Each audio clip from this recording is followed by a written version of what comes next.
PSC ക്രൗണിൻ്റെ പുതിയൊരു വീഡിയോയിലേക്ക് ഏവർക്കും സ്വാഗതം. ഇന്നത്തെ ക്ലാസ്സിൽ നമ്മൾ പഠിക്കാൻ പോകുന്ന എന്താണെന്ന് വെച്ചിട്ടുണ്ടെങ്കിൽ കുട്ടികളുടെ അവകാശങ്ങളും അതുപോലെ തന്നെ ആവശ്യങ്ങളെക്കുറിച്ചിട്ടുമാണ്. ഇത് പ്രീ പ്രൈമറി ടീച്ചർ നമ്മൾ മാരത്തോൺ വീഡിയോസ് സിലബസ് അടിസ്ഥാനത്തിലുള്ള ക്ലാസ്സുകൾ ചെയ്യുന്നുണ്ട്. അപ്പോൾ അത്യാവശ്യം ഒരുപാട് ക്ലാസ്സുകൾ നമ്മളിപ്പോൾ ഈ മാരത്തോൺ വീഡിയോയുമായി ബന്ധപ്പെട്ട് പ്രീ പ്രൈമറി ടീച്ചറിൻ്റെ സിലബസ് അടിസ്ഥാനത്തിലുള്ള ക്ലാസ്സുകൾ ചെയ്തിട്ടുണ്ട്. അതിൻ്റെ ഒരു പ്ലേലിസ്റ്റ് ക്രിയേറ്റ് ചെയ്തിട്ടുണ്ട്. അപ്പോൾ നിങ്ങൾ ഇതിനു മുമ്പുള്ള വീഡിയോസ് കണ്ടു നോക്കാത്തവരാണെങ്കിൽ തീർച്ചയായിട്ടും ആ വീഡിയോസൊക്കെ കണ്ടു നോക്കണം. എന്നാലാണ് സിലബസ് കംപ്ലീറ്റ് ആയിട്ട് നിങ്ങൾക്ക് എക്സാമിനെ അഭിമുഖീകരിക്കാനായിട്ട് സാധിക്കുകയുള്ളൂ.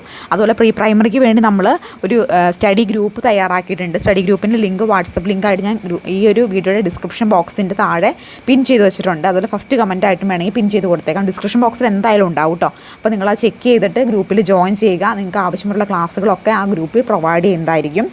അപ്പോൾ ഇന്നത്തെ ക്ലാസ്സിൽ നമ്മൾ കുട്ടികളുടെ ആവശ്യങ്ങളെക്കുറിച്ചും അവകാശങ്ങളെക്കുറിച്ചുമാണ് പഠിക്കാൻ പോകുന്നത്. അപ്പോൾ ഒരു പ്രീ പ്രൈമറി കുട്ടിയുടെ ആവശ്യങ്ങൾ അല്ലെങ്കിൽ അവകാശങ്ങൾ എന്തൊക്കെയായിരിക്കും? നമുക്കറിയാം, ഓരോ വ്യക്തിക്കും സമൂഹത്തിൽ ജീവിക്കുമ്പോൾ അവന് കുറച്ച് ആവശ്യങ്ങളും അതുപോലെ കുറച്ച് അവകാശങ്ങളുണ്ട്.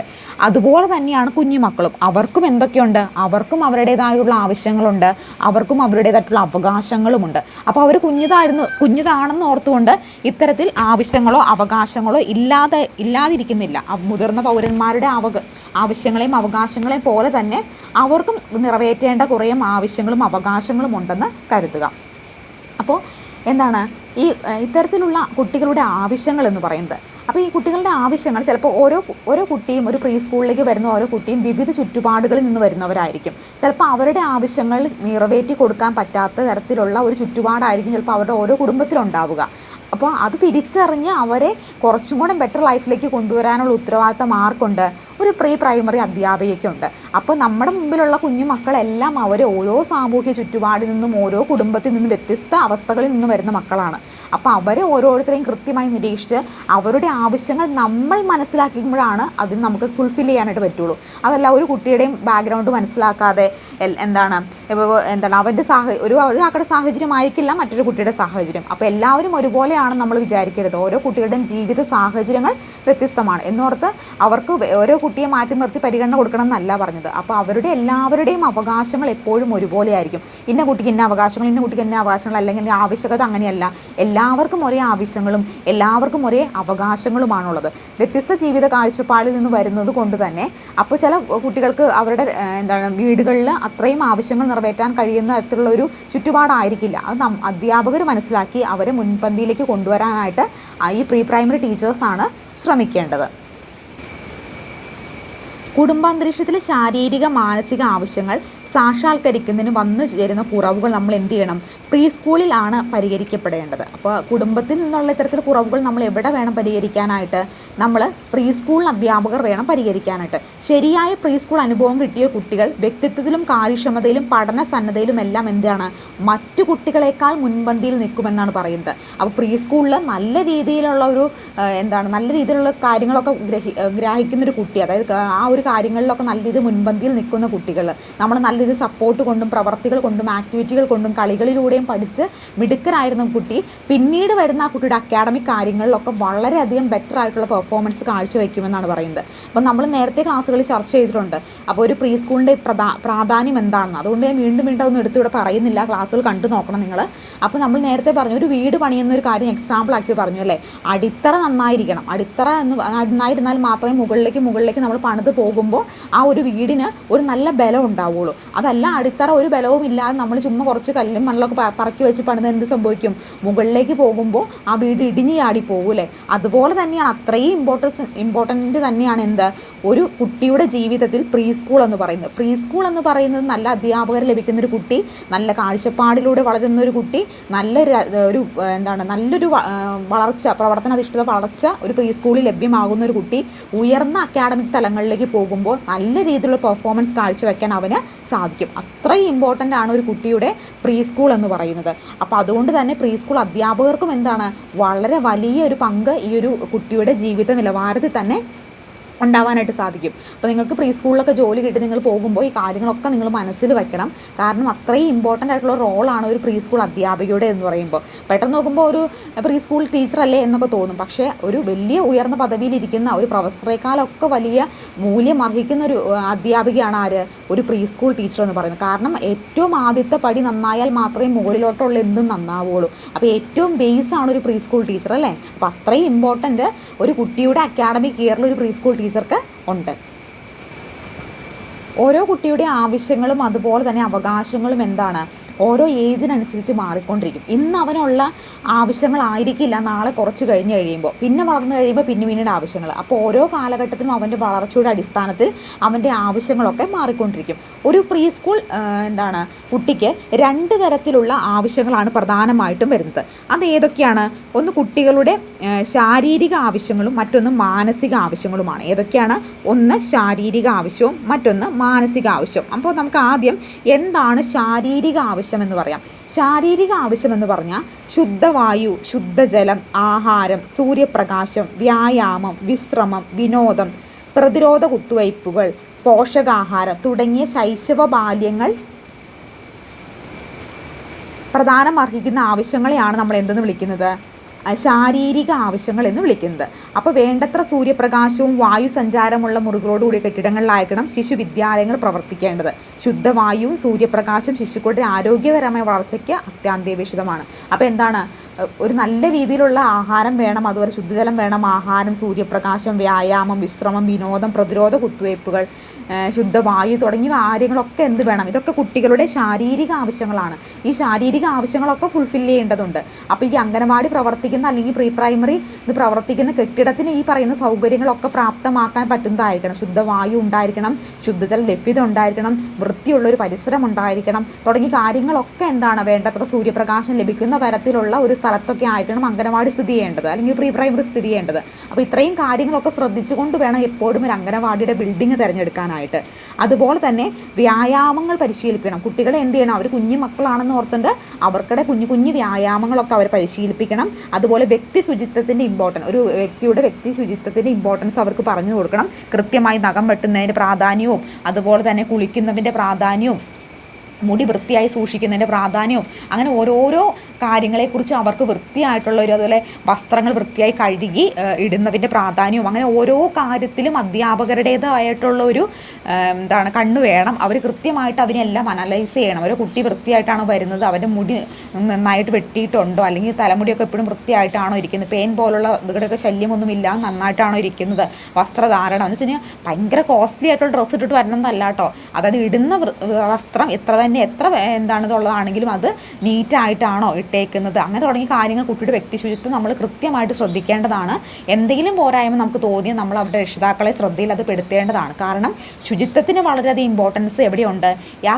അത്രയും പ്രീ പ്രൈമറിയിലുള്ള കുട്ടികളുടെ ആ ഏജിൻ്റെ അനുസരിച്ച് ശുചിത്വം കുട്ടികൾക്ക് തീർച്ചയായിട്ടും വേണം. അതൊക്കെ അധ്യാപകർ ശ്രദ്ധിക്കേണ്ടതാണ്. അതുപോലെ തന്നെ പല്ല് തേക്കുന്ന കാര്യങ്ങളായാലും ശരീരം വൃത്തിയാക്കി സൂക്ഷിക്കുന്നതിൻ്റെ ആവശ്യകതയും ഒക്കെ കുട്ടികളെ പറഞ്ഞ് മനസ്സിലാക്കണം. പല്ല് തേച്ചില്ലെങ്കിൽ പല്ലിന് കേടുണ്ടാവുകയും പിന്നീട് വേദന ഉണ്ടാകുമെന്നും നല്ല രീതിയിലൊക്കെ ഒന്ന് പറഞ്ഞ് മനസ്സിലാക്കി കൊടുക്കണം. അതിനുവേണ്ടി എന്തെങ്കിലും തരത്തിലുള്ള ICDയുടെ സഹായം വേണമെങ്കിൽ നമുക്ക് ഉപയോഗിക്കാം. കാർട്ടൂൺ കഥാപാത്രങ്ങൾ ഏതെങ്കിലും പല്ലുവേദനയായിട്ട് ആശുപത്രി പോകുന്ന പോലുള്ള എന്തെങ്കിലും ഒരു ചെറിയ കാർട്ടൂണൊക്കെ കാണിച്ചു കഴിഞ്ഞിട്ടുണ്ടെങ്കിൽ ഇപ്പോൾ പല്ലുവേദന എടുത്ത് ആശുപത്രി പോയി കുത്തിവയ്പ്പ് കിട്ടുകയാണ്, നമ്മൾ പല്ല് എന്ന് രാവിലെയും വൈകുന്നേരം തേക്കണം തുടങ്ങിയ കാര്യങ്ങളൊക്കെ കുട്ടിയെ വേണമെങ്കിൽ ഡെമോൺസ്ട്രേഷനിലൂടെ കാണിച്ചു കൊടുക്കാം. അല്ലെങ്കിൽ ഒരു സ്റ്റിൽ മോഡൽ, പല്ലിൻ്റെ ഒരു സ്റ്റിൽ മോഡൽ ഉണ്ടാക്കി കൊണ്ടുവന്ന് കുറച്ചും കൂടി അട്രാക്റ്റീവായിട്ട് കുട്ടിയെ അത് കാണിച്ചു കൊടുക്കാം. അല്ലെങ്കിൽ ഒരു ICT സാങ്കേതിക വിദ്യയുടെ സഹായത്തോടെ കാണിച്ചു കൊടുക്കാം. എന്ത് തന്നെ ആയാലും കുട്ടികളിലേക്ക് ഇത്തരത്തിലുള്ള കുട്ടിയുടെ അവകാശങ്ങളെക്കുറിച്ചുള്ള ഒരു ബോധം കുട്ടിയിൽ ഉണ്ടാക്കിയെടുക്കുകയും വ്യക്തി ശുചിത്വത്തിന് പ്രാധാന്യം മനസ്സിലാക്കി കൊടുക്കുകയും ഒക്കെ ചെയ്യേണ്ടത് ഒരു പ്രീ പ്രൈമറി ടീച്ചർ അധ്യാപികയുടെ ഒരു ഉത്തരവാദിത്വം തന്നെയാണ്. അതുപോലെ മറ്റൊന്നാണ് കുട്ടിയുടെ തരത്തിൽ എന്തെങ്കിലും തരത്തിലുള്ള പ്രശ്നങ്ങൾ, അതായത് സ്കിന്നിൽ എന്തെങ്കിലും ചൊറിച്ചിലുണ്ടാകുന്ന കുട്ടികൾ, അല്ലെങ്കിൽ എന്തെങ്കിലും വ്രണങ്ങളുണ്ടാകുന്ന കുട്ടികൾ, അല്ലെങ്കിൽ എന്തെങ്കിലും ശാരീരിക ബുദ്ധിമുട്ടുകൾ ഉണ്ടാകുന്ന കുട്ടികളെയൊക്കെ നമുക്ക് മാതാപിതാക്കൾക്ക് ഒരുപക്ഷെ തിരിച്ചറിയാൻ കഴിഞ്ഞില്ലെങ്കിൽ പോലും മൈന്യൂട്ടായിട്ട് ഒബ്സർവ് ചെയ്ത് നമുക്ക് അധ്യാപകർക്ക്, പ്രീ പ്രൈമറി അധ്യാപകർക്ക് തിരിച്ചറിയാനായിട്ട് സാധിക്കണം. അവർ കൃത്യമായിട്ട് തിരിച്ചറിയുകയും അതിനു വേണ്ട ആരോഗ്യപരമായിട്ടുള്ള ഒരു സംരക്ഷണം, കുട്ടികൾക്ക് കൃത്യമായിട്ടുള്ള ചികിത്സാ നടപടികളൊക്കെ സ്വീകരിക്കേണ്ട ഉത്തരവാദിത്തം ആർക്ക് ഉണ്ട്? അത് അധ്യാപകർക്കുമുണ്ട്. അവർ പ്രീ പ്രൈമറി അധ്യാപിക പ്രത്യേകിച്ചതുണ്ട്. അപ്പോൾ നിങ്ങൾ കൃത്യമായിട്ട് കുട്ടികളെ വീക്ഷിക്കുകയും അങ്ങനെ എന്തെങ്കിലും പ്രശ്നങ്ങളുള്ള കുട്ടികളെ തിരിച്ചറിയുകയും അത് കണ്ടെത്തുകയും അവർക്ക് വേണ്ട ചികിത്സാ നടപടികൾ സ്വീകരിക്കാനുമൊക്കെ മുൻകൈ എടുക്കുകയും വേണം. ഇനി ഇത്രയുമാണ് ഇതിനകത്ത് വരുന്ന ശാരീരിക ആവശ്യങ്ങൾ വരുന്നത്. ഇനി അടുത്താണ് മാനസിക ആവശ്യങ്ങൾ എന്ന് പറയുന്നത്. മാനസിക ആവശ്യങ്ങൾ എന്തൊക്കെയാണ് വരുന്നത്? സ്നേഹം, സുരക്ഷിതത്വം, അംഗീകാരം, അഭിനന്ദനം, കളി തുടങ്ങിയവയാണ് അടിസ്ഥാനപരമായിട്ട് ഒരു ശിശുവിൻ്റെ മാനസിക ആവശ്യങ്ങൾ എന്ന് പറയുന്നത്. അപ്പോൾ ഒരു ശിശുവിൻ്റെ പ്രധാനപ്പെട്ട മാനസിക ആവശ്യങ്ങൾ എന്തൊക്കെയാണ്? നോട്ട് ചെയ്ത് വെച്ചേ. സ്നേഹം, സുരക്ഷിതത്വം, അംഗീകാരം, അഭിനന്ദനം, കളി തുടങ്ങിയവയാണ് അടിസ്ഥാനപരമായിട്ട് ഒരു ശിശുവിൻ്റെ മാനസിക ആവശ്യങ്ങൾ. വേണമെങ്കിൽ ഇങ്ങനെ ഒരു ചോദ്യം വരാം, താഴെ കൊടുത്തിരിക്കുന്നവയിൽ ശിശുവിൻ്റെ ശാരീരിക ആവശ്യങ്ങളിൽ പെടാത്തത് ഏത്, അല്ലെങ്കിൽ മാനസിക ആവശ്യങ്ങളിൽ പെടാത്തത് ഏത് എന്ന് ചോദിക്കാം. അപ്പോൾ ശാരീരിക ആവശ്യങ്ങൾ എന്തൊക്കെയായിരുന്നു നമ്മൾ നേരത്തെ പറഞ്ഞേ? ശുദ്ധവായു, ശുദ്ധജലം, ആഹാരം, സൂര്യപ്രകാശം, വ്യായാമം, വിശ്രമം, വിനോദം, പ്രതിരോധ കുത്തിവയ്പ്പുകൾ, പോഷകാഹാരം എന്നൊക്കെ പറയുന്നത് എന്താണ്? ശാരീരിക ആവശ്യങ്ങളാണ്. മാനസിക ആവശ്യങ്ങൾ എന്തൊക്കെയാണ്? സ്നേഹം, സുരക്ഷിതത്വം, അംഗീകാരം, അഭിനന്ദനം, കളി തുടങ്ങിയവയാണ് അടിസ്ഥാനപരമായിട്ട് ശിശുവിൻ്റെ മാനസിക ആവശ്യങ്ങൾ എന്ന് പറയുന്നത്. അപ്പോൾ ഒരു കുട്ടിയുടെ മാനസിക ആരോഗ്യം എപ്പോഴും എന്തിനെ അടിസ്ഥാനപ്പെടുത്തിയിരിക്കും? കുടുംബത്തെയും ആ കുട്ടി പഠിക്കുന്ന പ്രീ പ്രൈമറി അന്തരീക്ഷവും അടിസ്ഥാനപ്പെടുത്തിയിരിക്കും. അപ്പോൾ നല്ലൊരു അന്തരീക്ഷത്തിൽ നിന്ന്, അത് നല്ലൊരു കുടുംബത്തിൽ നിന്ന് വരുന്ന, നല്ല കുടുംബത്തിൽ നിന്ന് വെച്ചിട്ടുണ്ടെങ്കിൽ വേറെ പ്രശ്നങ്ങളോ മാതാപിതാക്കളിൽ നിന്ന് വഴക്കോ പ്രശ്നങ്ങളോ ഒന്നുമില്ലാതെ നല്ല ഒരു സ്നേഹസമ്പന്നമായിട്ടൊരു കുടുംബത്തിൽ നിന്ന് വരുന്ന കുട്ടിയുടെ മാനസിക ആരോഗ്യം അത്രയും നന്നായിരിക്കും. ആ സമയത്ത് അച്ഛനും അമ്മയും തമ്മിൽ എപ്പോഴും വഴക്കിടുന്ന, അല്ലെങ്കിൽ വേറെ എന്തെങ്കിലും തരത്തിലുള്ള കുടുംബത്തിൽ എന്തെങ്കിലും വഴക്കോ പ്രശ്നങ്ങളൊക്കെ ഉള്ള കുടുംബത്തിൽ നിന്ന് വരുന്ന കുട്ടിയുടെ മാനസിക അവസ്ഥ എന്തായിരിക്കും? വളരെ പരിതാപകരമായിരിക്കും അല്ലേ? ആ കുട്ടി ഇതൊക്കെ കണ്ട് വളരെയധികം വേദനിക്കുന്നുണ്ടാവും. പക്ഷെ അവൻ്റെ പ്രായത്തിൽ ചിലപ്പോൾ എന്താണ് തിരിച്ചറിയാൻ സാധിക്കുന്നുണ്ടെങ്കിലും അച്ഛനും അമ്മയുടെയും വഴക്കും പ്രശ്നങ്ങളൊക്കെ കുട്ടിയെ മാനസിക നിലയെ ബാധിക്കുന്നുണ്ടാവും. അപ്പോൾ അതൊക്കെ തിരിച്ചറിഞ്ഞ് അവർക്ക് ആ കുട്ടിക്ക് കിട്ടാതെ പോയ ഒരു സ്നേഹവും സപ്പോർട്ടും എല്ലാം നൽകേണ്ടത് ആരാണ്? ഈ പ്രീ പ്രൈമറിയിൽ വരുന്ന അധ്യാപകർ തന്നെയാണ്. അപ്പോൾ കുട്ടിയുടെ ഇത്തരത്തിലുള്ള ബാക്ക്ഗ്രൗണ്ടുകൾ മാറ്റി നിർത്തി നമ്മൾ അവരെ കൂടുതൽ ചേർത്ത് പിടിക്കേണ്ടതും ആര് തന്നെയാണ്? അധ്യാപകർ തന്നെയാണ്. അതുപോലെ കുടുംബത്തിൽ നല്ലൊരു അന്തരീക്ഷം സൃഷ്ടിക്കുന്നതും എന്ത് തന്നെയാണ്? കുട്ടിയുടെ മാനസിക ആരോഗ്യത്തിന് വളരെ നല്ലതാണ്. നല്ലൊരു പ്രശ്നങ്ങളൊന്നുമില്ലാത്ത നല്ല സ്നേഹസമ്പന്നമായിട്ട് കാണുന്ന ഒരു അച്ഛനും അമ്മയും കണ്ടു വളരുന്ന ഒരു കുട്ടിക്ക് അതിൻ്റേതായിട്ടുള്ള ഒരു മാനസിക സന്തോഷം എപ്പോഴും ഉണ്ടായിരിക്കും. അതുപോലെ കുട്ടി സ്കൂളിലേക്ക് വരുന്നു, പ്രീ പ്രൈമറിയിലേക്ക് വരുന്നു. പ്രീ പ്രൈമറി സ്കൂളിൽ എങ്ങനെയാണ്? ഭയങ്കര സന്തോഷമായിട്ട് എല്ലാവരും ആക്ടിവിറ്റിയിലൂടെ പഠിക്കുന്നു, കഥകളി പഠിക്കുന്നു. അതുപോലെ എന്തൊക്കെയാണ് പ്രധാനപ്പെട്ട ആക്ടിവിറ്റീസ് എന്നൊക്കെ കഴിഞ്ഞ ക്ലാസ് നമ്മൾ സംസാരിച്ചതാണ്. ഒരു പ്രീ പ്രൈമറി സ്കൂളുകളിൽ എന്തൊക്കെ ആക്ടിവിറ്റിയിലൂടെയാണ് കുട്ടി പഠിക്കുന്നത്? എന്നാൽ പ്രവർത്തനാധിഷ്ഠിതമാണ്. അതിലേതൊക്കെ വരുന്നുണ്ട്? കളികൾ, പാട്ടുകൾ ഒക്കെ നമ്മൾ പറഞ്ഞല്ലേ. അപ്പോൾ അത്തരത്തിൽ ആക്ടിവിറ്റിയുടെ കുട്ടി വളരെ സന്തോഷത്തെ കണ്ടെത്തുക. അവൻ്റെ മാനസിക ആരോഗ്യം എപ്പോഴും എങ്ങനെയായിരിക്കും? വളരെ ഹൈ ആയിരിക്കും. മാനസിക ആരോഗ്യം വളരെ ഹൈ ആയിട്ടുള്ള കുട്ടി എല്ലാത്തിനും വളരെ ആക്റ്റീവായിട്ട് മുൻപന്തിയിൽ ചെയ്യുന്ന ഒരു കുട്ടിയായിരിക്കും. കളിക്ക് സ്വാതന്ത്ര്യത്തിനും പരസ്പരം ബന്ധമുണ്ട്. കുഞ്ഞിന് കളിക്കാനുള്ള താല്പര്യം ജീവിക്കുന്ന ചുറ്റുപാടുകൾക്ക് അനുസരിച്ച് അടങ്ങാത്ത ആഗ്രഹത്തിൻ്റെ സൂചനയാണ്. കളികളിലൂടെയാണ് ശിശുക്കൾ ലോകവിവരം നേടുന്നത്. അപ്പോൾ നമ്മൾ പറഞ്ഞു കളിയുടെ പ്രാധാന്യം എത്രമാത്രമാണ് ഒരു പ്രീ പ്രൈമറി സ്കൂളിൽ. എത്ര തരത്തിലുള്ള കളികളുണ്ട്, ഓരോ കളികളും എന്തൊക്കെയാണെന്നൊക്കെ കഴിഞ്ഞ ക്ലാസ് നമ്മൾ ഡിസ്കസ് ചെയ്തിരുന്നു. അപ്പോൾ അത് കാണാത്തവരുണ്ടെങ്കിൽ തീർച്ചയായിട്ടും ആ വീഡിയോ കണ്ടു നോക്കണം കേട്ടോ. അതുപോലെ കളിയുടെ പ്രാധാന്യം നമ്മൾ പറഞ്ഞല്ലേ. അപ്പോൾ ആദ്യകാലത്തെ കളിപ്പാട്ടങ്ങളുടെ കാലം എന്നാണ് അറിയപ്പെടുന്നത്. കുട്ടിയുടെ ആദ്യകാലത്തെ ടോയ് ഏജ് അല്ലെങ്കിൽ കളിപ്പാട്ടങ്ങളുടെ കാലഘട്ടം എന്നതും കൂടെ അറിയപ്പെടുന്നുണ്ട്. ശിശുവിൻ്റെ സമഗ്രമായ വികസനത്തിനും സ്വാതന്ത്ര്യവും നിയന്ത്രണത്തിന് വിധേയമാകുന്ന അധ്യാപകർ പങ്കെടുക്കുന്ന പ്രവർത്തനങ്ങൾക്ക് കളികൾക്കും സവിശേഷ പ്രാധാന്യമാണുള്ളത്. അപ്പോൾ കളികൾക്ക് എന്ന് പറഞ്ഞാൽ വളരെയധികം പ്രാധാന്യം ഒരു പ്രീ പ്രൈമറി കുട്ടിയുടെ ജീവിതത്തിൽ ലൈഫിലുണ്ട്. കാരണം കളികളിലൂടെയാണ് അവൻ ലോകത്തെ തിരിച്ചറിയുന്നത്, മറ്റുള്ളവർ തിരിച്ചറിയുന്നത്, കൂടുതൽ ആക്റ്റീവ് ആവുന്നത്, ഓരോ കാര്യങ്ങളും പഠിക്കുന്നതും ഒക്കെ കളികളിലൂടെയാണ്. അപ്പോൾ കളിപ്പാട്ടങ്ങളുടെ കാലം എന്നാണ് എന്തറിയപ്പെടുന്നത്? ആദ്യ ബാല്യകാലം അറിയപ്പെടുന്നത്. അപ്പോൾ കളിപ്പാട്ടങ്ങളുടെ കാലം എന്നറിയപ്പെടുന്നത് ഏതാണ്? ആദ്യ ബാല്യകാലമാണ് കളിപ്പാട്ടങ്ങളുടെ കാലമെന്ന് അറിയപ്പെടുന്നത്. അപ്പോൾ അതുപോലെ തന്നെ കളിയാണ് അവനെ കൂടുതൽ ഉന്മേഷവാനാക്കുന്നു, കൂടുതൽ വിവരങ്ങൾ അവനിലേക്ക് എത്തിക്കുന്നതുമൊക്കെ ഉള്ളൊരു ഉപാധി എന്ന് പറയുന്നത്. ഇനി നമ്മൾ നെക്സ്റ്റ് നോക്കാൻ പോകുന്നത്, അപ്പോൾ കുട്ടികളുടെ അവകാശങ്ങൾ പറഞ്ഞു. നമ്മൾ ശാരീരിക അവകാശങ്ങളുണ്ട്, അതുപോലെ മാനസിക അവകാശങ്ങളുണ്ട്. അത് രണ്ടും കഴിഞ്ഞില്ലേ? ഇത് നമ്മൾ നെക്സ്റ്റ് പഠിക്കാൻ പോകുന്നത് കുട്ടികളുടെ അവകാശങ്ങളെക്കുറിച്ചിട്ടാണ്. കുട്ടികളുടെ അവകാശങ്ങളാണ് ഇനി നമ്മൾ ചർച്ച ചെയ്യാൻ പോകുന്നത്. അപ്പോൾ എന്തൊക്കെയായിരിക്കും ഒരു കുട്ടിക്കുള്ള അവകാശങ്ങൾ എന്ന് പറയുന്നത്? 14 വയസ്സ് വരെയുള്ള കുട്ടികൾക്ക് സാർവത്രികവും സൗജന്യമായ വിദ്യാഭ്യാസം 93-ാം ഭരണഘടനാ ഭേദഗതി തുടർന്ന് മൗലിക അവകാശമായിട്ട് മാറി. അപ്പോൾ 14 വയസ്സുള്ള കുട്ടികൾക്ക് സൗജന്യമായ വിദ്യാഭ്യാസം 93-ാം ഭരണഘടനാ ഭേദഗതിയിലൂടെ തുടർന്ന് മൗലിക അവകാശമായി മാറി. അപ്പോൾ ഏത് ഭരണഘടനാ ഭേദഗതി തുടർന്നാണ് ഇത് മൗലിക അവകാശമായിട്ട് മാറിയത്? 93-ാം ഭരണഘടനാ ഭേദഗതിയിലൂടെയാണ് ഇത് മൗലിക അവകാശമായിട്ട് മാറിയത്. എത്ര വയസ്സുള്ള? 14 വയസ്സ് വരെയുള്ള കുട്ടികൾക്ക് എന്തുണ്ട്? സാർവത്രികവും സൗജന്യമായ വിദ്യാഭ്യാസം 93-ാം ഭരണഘടനാ ഭേദഗതിയിൽ തുടർന്ന് മൗലിക അവകാശങ്ങളായിട്ട് മാറി. അപ്പോൾ ഹോട്ടലുകളിൽ, അതുപോലെ തന്നെ മറ്റ് പടക്ക കമ്പനികളിൽ, മറ്റുള്ള സ്ഥലങ്ങളിൽ, ക്വാറികളിലൊക്കെ പണിയെടുക്കുന്ന കുട്ടികൾക്ക് വ്യാപകമായിട്ട് ചിലപ്പോൾ കേരളത്തിലില്ലെങ്കിൽ പോലും മറ്റ് സംസ്ഥാനങ്ങളിലൊക്കെ കുട്ടികൾ ഇപ്പോഴും ജോലിക്ക് പോകുന്നിടങ്ങളുണ്ടല്ലേ. അപ്പോൾ ഇവിടെയൊക്കെ എന്താണ് വ്യാപകമായിട്ട് കുട്ടികൾ ജോലി ചെയ്യപ്പെടുന്നുണ്ട്. അപ്പോൾ ഇവർക്ക് വിദ്യാഭ്യാസം എന്ന് പറയുന്ന അവരുടെ അവകാശം, വിദ്യാഭ്യാസം എന്ന് പറയുന്നത് എന്താണ്, കുട്ടിയുടെ അവകാശമാണ്. ഏറ്റവും പ്രധാനപ്പെട്ട അവകാശങ്ങളിൽ ഒന്നാണ് വിദ്യാഭ്യാസം ലഭിക്കുക എന്നുള്ളത്. അപ്പോൾ ഇത്തരത്തിൽ ചെറിയ ചെറിയ മക്കൾ ഈ ക്വാറിയിലും പടക്ക കമ്പനിയിലും മറ്റുള്ള തൊഴിലിടങ്ങളിലൊക്കെ ജോലി ചെയ്യുമ്പോൾ അവരുടെ വിദ്യാഭ്യാസം എന്ന് പറയുന്ന അവകാശത്തെ ശരിക്കും പറഞ്ഞാൽ നിഷേധിക്കപ്പെടുകയാണ് ചെയ്യുന്നത്. ഭരണഘടനയുടെ 93-ാം ഭരണഘടന ഭേദഗതിയിലൂടെയാണ് വന്നത്. 93-ാം ഭരണഘടന ഭേദഗതി വിദ്യാഭ്യാസം കുട്ടികളുടെ മൗലിക അവകാശമായി മാറി. അപ്പോൾ വിദ്യാഭ്യാസം കുട്ടികളുടെ മൗലിക അവകാശമായി മാറിയ ഭരണഘടനാ ഭേദഗതി ഏതാണെന്ന് ചോദിച്ചിട്ടുണ്ടെങ്കിൽ ഏതാണ്, അത് 93 നോട്ട് ചെയ്ത് വെച്ച്, ഇമ്പോർട്ടൻ്റ് ആണ്, പരീക്ഷയ്ക്ക് ചോദിക്കാൻ സാധ്യതയുണ്ട്. ഭരണഘടനയുടെ 93-ാം ഭേദഗതിയിലൂടെയാണ് വിദ്യാഭ്യാസം കുട്ടികളുടെ മൗലിക അവകാശമായി മാറിയത്. അതുപോലെ എപ്പോഴും PSC റിപ്പീറ്റ് ചെയ്ത് ചോദിക്കുന്ന മറ്റൊരു ചോദ്യമാണ് ആർട്ടിക്കിൾ 21A കുറിച്ച്. ആർട്ടിക്കിൾ 21A പ്രത്യേകത എന്താണ്? ആർട്ടിക്കിൾ 21A കുട്ടികൾക്ക് എന്താണ് മൗലിക അവകാശം, കുട്ടികളുടെ വിദ്യാഭ്യാസം മൗലിക അവകാശമായിട്ട് മാറിയിട്ടുള്ള ആർട്ടിക്കിളാണ് ഏത്? ആർട്ടിക്കിൾ 21A എന്ന് പറയുന്നത്. ഇതാണ് ആർട്ടിക്കിൾ 21A. കുട്ടികളുടെ വിദ്യാഭ്യാസം കുട്ടികളുടെ മൗലിക അവകാശമാണ് പ്രതിപാദിക്കുന്ന ആർട്ടിക്കിളാണ് ഏത്? അത് ആർട്ടിക്കിൾ 21A ആണ്. അത് ഏത് ഭേദഗതിയിലൂടെയാണ് വന്നത്? 93-ാം ഭേദഗതിയിലൂടെയാണ് വന്നത്. ആർട്ടിക്കിൾ 51 പ്രകാരം കുട്ടികൾക്ക് വിദ്യാഭ്യാസം നൽകുന്നുള്ള ബാധ്യത രക്ഷിതാക്കൾക്കുണ്ട്. അപ്പോൾ ആർട്ടിക്കിൾ 51 പ്രകാരം എന്താണ് പറയുന്നത്? ആർട്ടിക്കിൾ 51 പ്രകാരം കുട്ടികൾക്ക് വിദ്യാഭ്യാസം നൽകുന്നതിൻ്റെ ചുമതല ആർക്കുള്ളതാണ്? രക്ഷിതാക്കൾക്കുള്ളതാണെന്നാണ് പറയുന്നത്. കുട്ടികൾക്ക് വിദ്യാഭ്യാസം നൽകേണ്ട ചുമതല രക്ഷിതാക്കളുടേതാണെന്നാണ് ആർട്ടിക്കിൾ 51 പറയുന്നത്. ഇനി article right to education act നിങ്ങളെല്ലാം കേട്ടിട്ടുണ്ടായിരിക്കില്ലേ? റൈറ്റ് ടു എഡ്യൂക്കേഷൻ ആക്ട് എന്ന് പറയുന്നത് ഇമ്പോർട്ടൻ്റ് ആക്ട് ആണ് കേട്ടോ. Right to education act. Right to education ആക്ടിൽ എന്താണ് പറയുന്നത്?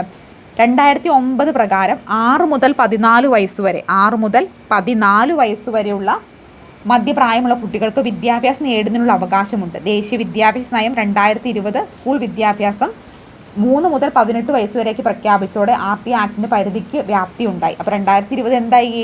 3 മുതൽ 18 വയസ്സ് വരെയാക്കി. നേരത്തെ ഇത് 6 മുതൽ 14 വയസ്സ് വരെയാണെങ്കിൽ 2020 സ്കൂൾ വിദ്യാഭ്യാസത്തിൻ്റെ അത് കുറച്ചുകൂടി എക്സ്റ്റെൻഡ് ചെയ്തോടുകൂടി 3 മുതൽ 18 വയസ്സ് വരെയാക്കി പ്രഖ്യാപിച്ചോടെ ആർട്ടിക്കിൾ ആക്ടിൻ്റെ പരിധി വ്യാപ്തി ഉണ്ടായി. നേരത്തെ 6 മുതൽ 14 വരെയാണ്, ഇപ്പോൾ 3 മുതൽ 18 വരെയാക്കി.